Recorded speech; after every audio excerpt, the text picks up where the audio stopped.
Hi, procrastination. How often do you find yourself in a day procrastinating? How often do you find yourself distracted?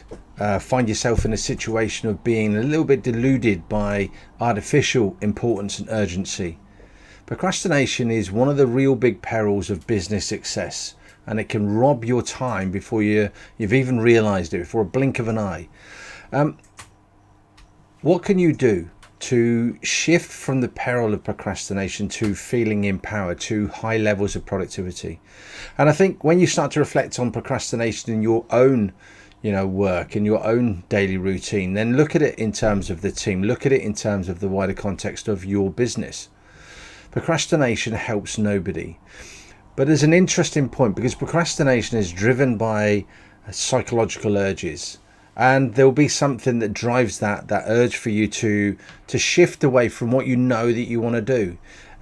You may find that actually, you're urged to pick up the phone and have a look at how many likes you've had. To start the infinite scroll on one of these things, and that may be a target or a signal that the task you're doing is boring.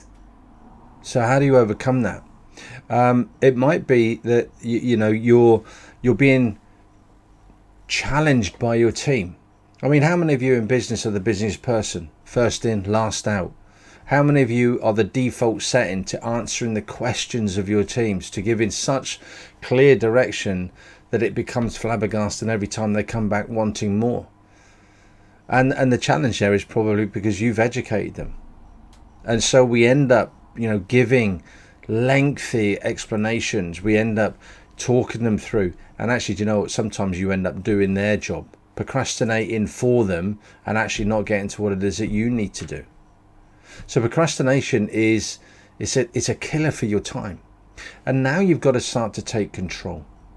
But here's the thing: often people talk about high levels of self-discipline and I'm not going to procrastinate again. Well, the first step is to control it by, let's say, programming procrastination into your diary. Give yourself a 5-minute break where at that particular point you can pick your phone up and do whatever you want, do the infinite scroll. But give yourself only 5 minutes, and don't allow suddenly 20 minutes, 30 minutes, 40 minutes down that you realize that you've been, on your phone or surfing the net. So you can start to control procrastination in a very simple way, because you can actually give yourself the opportunity to do it, so it becomes a reward. Alternatively, again, on the mobile devices, put them on airplane mode, or better still, switch them off.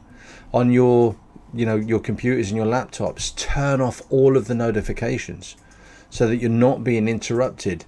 You're not having a notification come in and then suddenly you're feeling that actually I've got to go and look at that email, because if I don't, I'm going to lose business, because that's not going to happen. Distance yourself from your mobile device. Have safe zones where the mobile device goes somewhere else. You can go to the extreme of locking your mobile device up for a certain number of hours to allow you to get into the zone to really focus on what you want to do. Procrastination doesn't help anybody.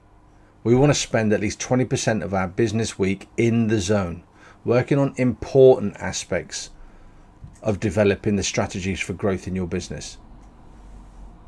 Actually, what you probably do is you spend more time in demand. You spend more time in delusion, where you feel that you're busy on urgent things, but you're actually not. And then you'll spend a huge amount of time where you're probably just distracted, where you sat down for the best intentions and suddenly found yourself doing something completely different. And 2-3 hours later, you realize you're not going to get that time back. Take control. Start to plan your diary. At the end of every day, plan tomorrow in some detail. At the end of every week, plan the following week in some detail. And put procrastination into the diary, but control it. And then over time, rid yourself of procrastination entirely.